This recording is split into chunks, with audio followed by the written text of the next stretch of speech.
Okay, we're on. Hey, welcome to our first endeavOR podcast, or maybe I should say videocast here. We are going to talk about everything outdoors. For those of you who are not familiar with us, endeavOR New Mexico, we are the business alliance organization for the outdoor rec industry in New Mexico. We are here today with the former director and the co-founder of endeavOR, Mr. Jim Glover. I will also let anyone who's watching know we are doing this unedited. We also have Carlos Pata here, who is our producer, and I'm sure he'll be wanting to jump in on things he does outdoor as well. But Jim, welcome. Well, thank you, Davin. It's a pleasure to be here. This is really exciting, using technology to help share the word about the outdoor recreation industry in New Mexico. And it is an exciting time. And so I'm looking forward to this conversation and how endeavOR can help move the industry forward from here to eternity, I guess. Yeah, technology is always going to be interesting. So, we'll start playing around with it more and more and see how it impacts. And in fact, that's actually a great conversation we should be having as the Outdoor Rec Industry Alliance at some point in time, because there is a lot of new technology that's being introduced, whether you're biking, camping, hunting, whatever it might be, right? So that's kind of a good topic I think maybe we should think about next time. But before we start talking about New Mexico outdoor recreation, Jim, you just had an outdoor experience this past weekend. You want to tell us about that? Because I'm fascinated by it. Yeah, well, people have heard of Moab, and it truly is one of the outdoor recreation destinations in America. Amazing red rock and the Colorado River and national parks all around it. And there was a 3-day stage race, mountain bike race there. And I attended and participated and survived. And so it was about almost 90 miles of riding all the famous trails of Moab and about 8,000, 9,000 feet of vertical. And each day you did about 27 to close to 30 miles of riding, and then got to get up and do it again day after day. It looks like I was the second oldest rider in the race.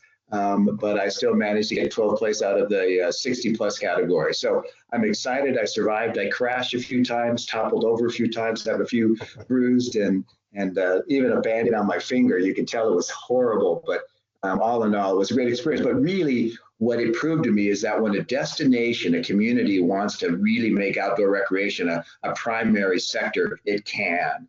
And there was just everywhere you went, there were tour operators, there was rentals and repairs and sales, all related to outdoor recreation. And so, again, I'm hoping that New Mexico moving forward can become a place like that, because we have the same amenities, we have the same mindsets. We may even have more dedicated resources to making things happen, even your borderplex area down in southern part of the state. So I really think that New Mexico can be a major outdoor recreation economy moving forward.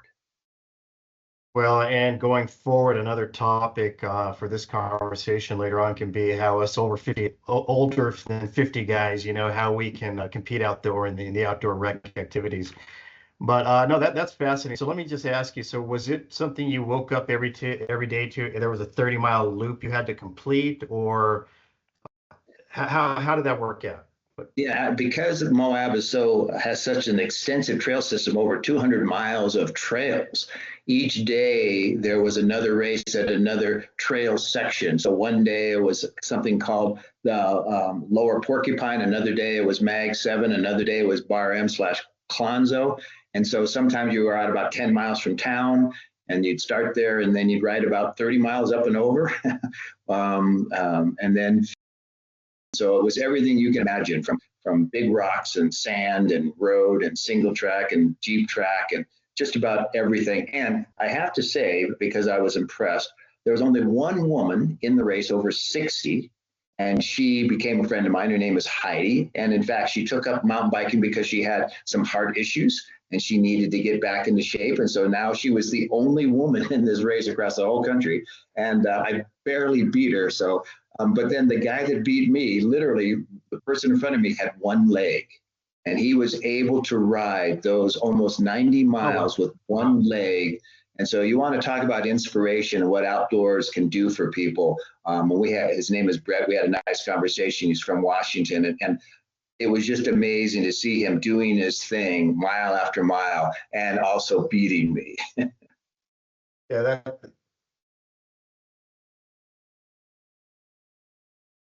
that's incredible. I see that, I've done those world's toughest mutters a few times, and you see that as well with those obstacles that people have to deal with in life. And it's amazing how they overcome the challenges. But, kind of moving over to New Mexico and what we could be doing, Moab has gotten so much attention over the years. I've never been there myself, but it's gotten so much attention as just being a destination area for outdoor enthusiasts of all type. Do we have any place in New Mexico that you say compares with that today? And what are we missing to get there? That's a very interesting question. And man, it was probably 7, 8, 9 years ago when my consultancy Once a Day Marketing was working with Farmington, and we were supporting their efforts to build the outdoor recreation industry initiative up there.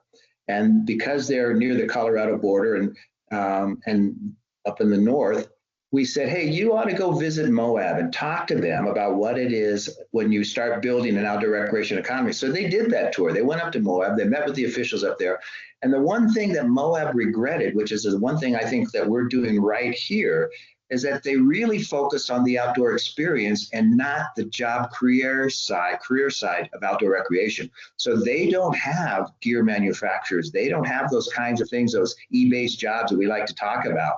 And so I think that New Mexico, from the get-go, is looking at both sides of the outdoor recreation equation. Yes, we want our infrastructure to be better. Yes, we want people to go outdoors like you were talking about. And we have places everywhere, from your Oregon mountains down there to, Taos, Santa Fe, Farmington, you name it, we've got great outdoors. The priority needs to be is getting these communities to be thinking about, hey, we could have the next Patagonia, we could have the next REI, we could have the next Trek here, because those companies often started in small communities that just gave them the support they needed to become these big brands that they are today. So I think that is the difference. We have the same outdoor recreation amenities, but they're not crowded.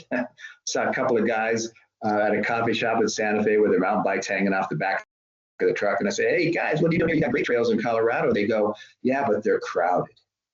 So that is something I think that is unique to New Mexico right now. We have the same amazing outdoor amenity and resources, but we don't have the crowds, at least not yet. We're not a Moab. And sometimes people don't want to be a Moab because it does get a little crowded there. But I think we're doing it in the right way, that we're planning for that kind of growth. And how do you contend with that kind of growth moving forward? And also emphasizing the job career side of outdoor recreation. Well, so I agree with you. You and I have had a lot of conversations about the product development, right? And as you know, I late 80s, early 90s, I did my schooling out in Southern California, and I left with the impression that all of these brands got started because in the surf and the skate industry down there, because Southern California kind of offered up a living laboratory of testing the product, but the inspiration for the product as well. And being an economic development guy, first and foremost, I think about that a lot down here in southern New Mexico. Like, well, what is our living laboratory?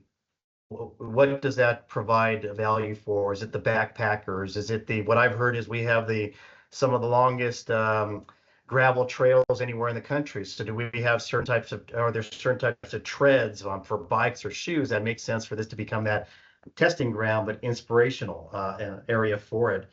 And I don't think we've been talking about that much now, at least in New Mexico. I don't feel we're talking about that enough. We're talking about trails a lot. We're talking about that infrastructure need, but I feel we're not talking about that in terms of product development and inspiration for it. What are your thoughts? Well, that is right on. We have an amazing Office of Outdoor Recreation Division, State of New Mexico. Our Karina Armillo is running that, and our legislators have been giving tons of millions of dollars to the ORD to support Trails Plus grants to get more infrastructure built. And also the Outdoor Equity Fund. We were the first in the nation to actually provide funds to get underserved kids outdoors. But we haven't, I don't think, to this point, other than a small marketing grant, given any money to specifically help the outdoor recreation businesses. And it so happens I was in a conversation yesterday with a neat little company called Preservation Dogs. They're based in the incubator in Santa Fe. And if you think about your hiking poles, they've got the little steel tip on the end, but those steel tips can kind of cause damage, especially if you're in a national park or someplace where they're trying to protect that resource. And they're now requiring that little rubber tip on the end. And so these guys, one guy worked at the lab, they're developing this tip that's actually in the shape of various paw prints. And so what happens is when you put them on your hiking poles, you now look like an Arctic fox or whatever the case might be. And they just concluded their Kickstarter, raised $35,000, got 1,300 orders.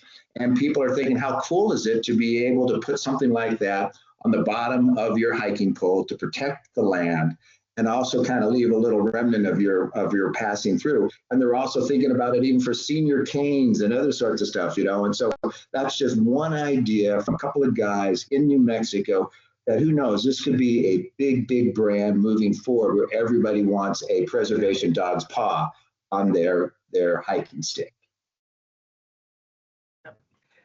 Yeah, and I saw that concept. I thought that was really unique and very cool that it's coming out of New Mexico for and how do we foster more of those ideas? Not that we would foster, but how do we foster an environment where people want to create more of those ideas? In your experience with endeavOR, and I know you've consulted for communities across the state, what are communities telling you they need from the state to help grow their OR industries?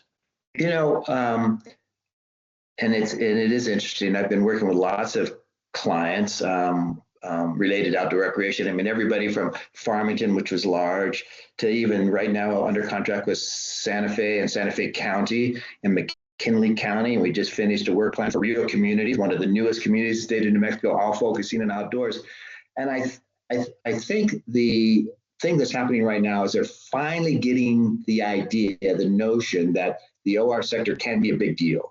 And if you think back to our film industry like 20 years ago, we had some production going on in the state of New Mexico, but it wasn't substantial. It wasn't what it is today. And when Richardson came on board and made some dedicated film fund investment opportunities, that started to launch it. And so even though we've got LEDA and JTIP, you know, those kind of funds that are coming out of the State Economic Development Office to help any business, I think what really needs to happen is as these communities start to build a thriving outdoor recreation economy, that there needs to be a few dedicated tools specifically for outdoor recreation, much like we did with the film industry. That went from, like, in 2004, it was 40 million a year in production. Seen over $850 million in production because the state finally decided they were going to make film a big deal. And I know it's happening down in your neck of the woods down there. So if we could sort of get that same mindset around the outdoor recreation economy, I think we'll see dramatic improvement. And not only do we have to get the communities thinking about it, but we got to get our kids thinking about it. You mentioned California, you know, coming out of there, me too. My first job was in Silicon Valley. Apple had 100 employees at that time. So you know how far back that goes.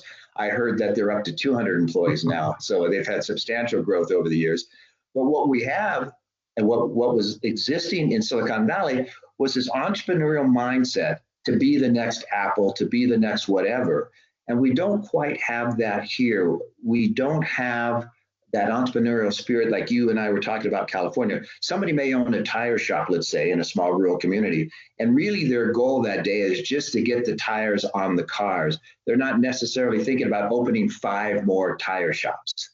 And that's the slight difference in my mind about the entrepreneurial side of it. So I think we have to be very proactive to let our youth know that they can have careers, rewarding and sustainable careers in outdoor recreation, because I think the support system is there. People like you and others that are there to make these businesses more successful. But I don't think anybody is knocking on your door as much as you would like in the outdoor sector. So can we get these kids thinking about these career opportunities and then just handhold them through the process, you know, giving them to the EDD or you or whomever the case might be to say, hey, there's somebody here that's going to help you make your business more successful. Yeah, I agree. I think there's a lot of tools that the state economic development department has to help grow businesses. And in many cases, there's a lot of businesses that aren't aware that these tools might even they be available to them. And so that's part of the educational process, number one. But I do agree with you, much like the film industry, something specific to the industry that businesses that caters to their bottom line, their ability to grow and be successful, I think is necessary. Have you seen anything in your travels around the country looking at the OR industry? Have you seen any community or state that has a unique product that they offer to business that we should be thinking about? Yeah, actually, I have, Davin, in my travels, and I've been able to attend quite a few of the national conferences. In fact, you and I were at the Outdoor Retailer Show in Denver, and I went to a big one in North Carolina. And what I'm seeing is that there are incubators that are dedicated to the outdoor recreation side. So you have a group of people like-minded in the same place, all working together. That there's now dedicated funds, whether it be angel investment, or whether it be grants and loans dedicated towards supporting them, really paying attention to their needs and helping them in the process. A lot of networking and hand-holding that's going on. They're pretty resourceful people, but I oftentimes think they're so involved in getting their widget built or whatever the case might be, that they forget that there are support services and other things they can do. And I'll cite a couple of examples here. If you are let's say a rafting company, the state of New Mexico, True, has amazing and free marketing on your behalf. But if you're the entrepreneur with the raft company and you're not taking advantage of those opportunities, you're missing literally hundreds of thousands of people a month that could be aware of your product or service and your offering and knocking on your door. The same thing's true like here in Santa Fe. Santa Fe County and Visit Santa Fe also promote the outdoor recreation businesses, but not every outdoor recreation business in town is using their resources. So again, it's kind of educational. We got to get them knowing that these things exist, got to point them in the right direction. And just as an example, right now I'm working with Santa Fe County, and we're holding what we're calling the Santa Fe Outdoor Recreation Meetups. We've had 3 so far, just had one a couple of weeks ago. Here in Santa Fe. And the theme of that one was meeting your state and federal agencies. And I'm proud to say that maybe we had more national state outdoor recreation related industries in one place at one time in the state of New Mexico. And we had 90 RSVPs, and they were able to meet with the National Park Service, the BLM, Game and Fish, State Land Office, state parks, Outdoor Recreation Division. All of those entities were there so they could just stroll up and say, hey, this is the need that I have from your particular agency, or how can we partner? For instance, the state of New Mexico State Parks loves to have events there, and they really make it easy. But our outdoor recreation event promoters thinking about using the state parks for their events? Probably not. But if an event promoter wanted to do a mountain bike race or a marathon or whatever the case might be, now they could go to the state and there'd be this easy process for them to be able to get their event going. But if they don't know that, they're not able to use it. Well, and you bring up something and I have no idea how this works, but when you put on events in New Mexico, sometimes we tend to overregulate things. Do we have that in this industry already in terms of, let's say, promoting those events or getting them attracted to our area? Do we have that in place? No, we do not. And it is a big problem. In fact, it's a deterrent, I think. When somebody comes to a community with an idea for an event, rather than having one place to go, they're told, oh, you got to go here, you got to go there, you got to get this signature, you got to get that signature. And I'll share an example of how it used to be in LA in the film industry, because way back in an earlier life, I was very involved in the film industry. And way back then, when you wanted to shoot in various locations, you had to go to each location, knock on the door, get the permits, pay the fees and whatever. Finally, Los Angeles said, hey, I tell you what, all you communities, we'll represent you all. You tell us what you need. Somebody just knocks on our door, we'll grant the permit, we'll get your fees for you. And now the producer, director, whomever, the location manager only has one place to go to get the permission. And can you imagine how cool that would be if the same thing was true here, that you could go to one place, and if you needed Department of Transportation, if you needed state police, if you needed Game and Fish or state parks or whatever, all of their questions that needed to be answered are there. They get asked in one place, the permits get approved quickly. And next thing you know, you've got this event rocking and rolling. So we do not have a streamlined process. And they're even trying to do it more on the national level. In fact, our Senator Heinrich is working on efforts to try to get all the federal agencies to streamline it so more outdoor recreation things can pass through quickly through those departments. Yeah, that's a great point. If you look at the film industry again as an example, a lot of the communities that are trying to get in the film industry, Las Cruces included, they create kind of like a film liaison who you have one point of contact, but can get you through. Maybe the departments don't get smaller, but they help hold your hand to get you through the process much quicker, right? And I think if we don't have that kind of process already in place, probably those communities that do will win out in the outdoor rec industry as well. But yeah, that's a great point. Do you think endeavOR should be involved in that communication and that kind of need? Where do you see endeavor's role going forward, whether it's advocacy, whether it's business support, and how can a small organization like ours really make an impact? And that is a great question.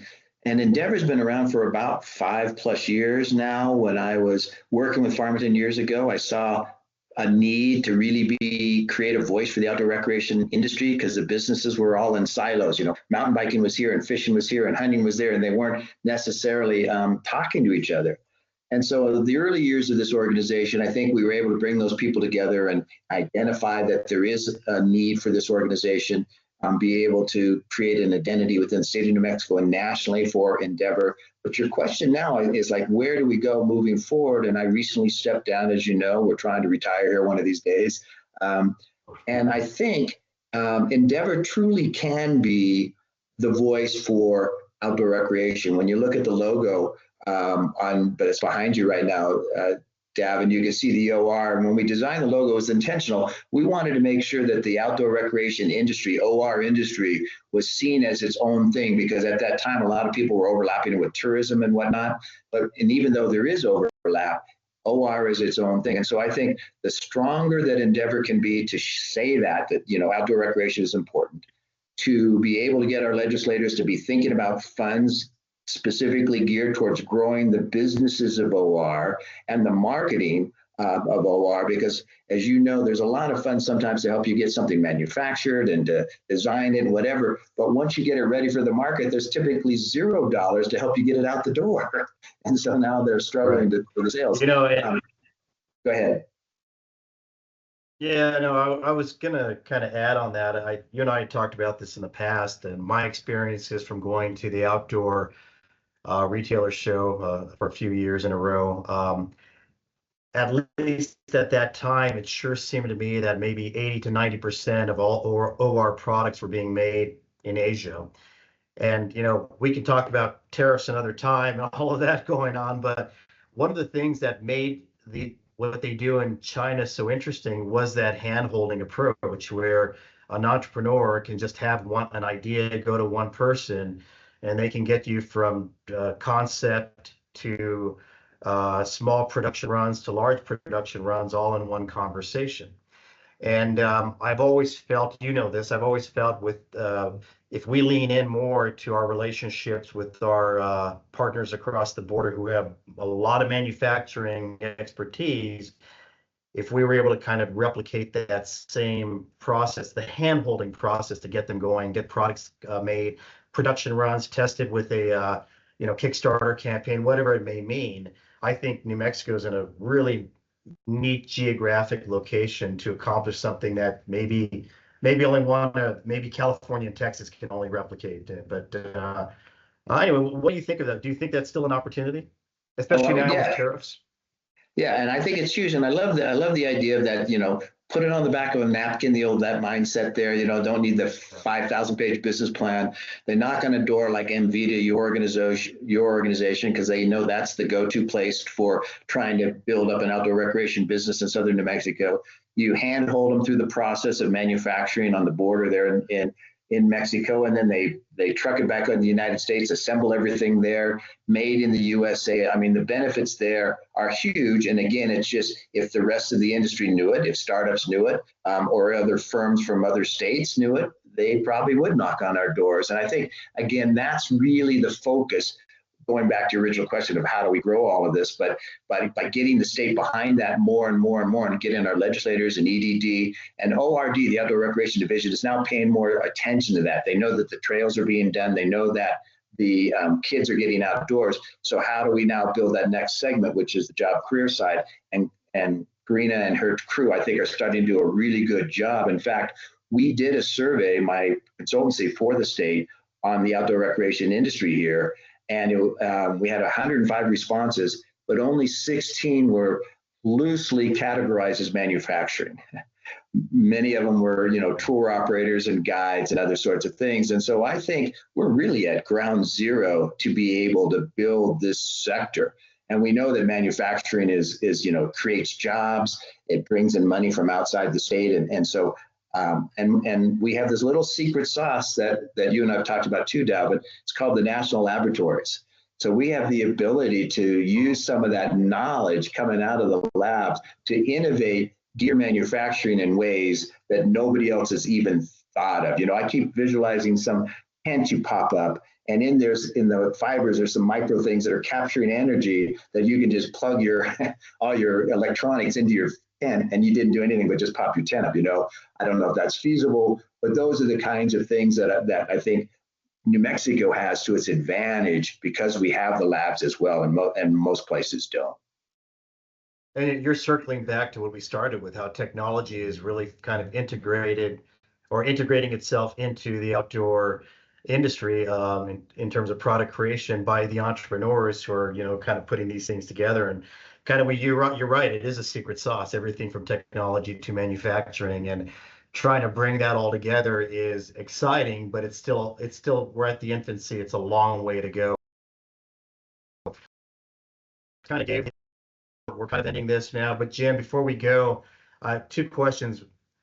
I want to see if we can bring you back again, maybe in a few months. We'll catch up again on things, get your thoughts on where you're seeing endeavor's going, where you're seeing the industry's going. So I hope you'll be amenable to that.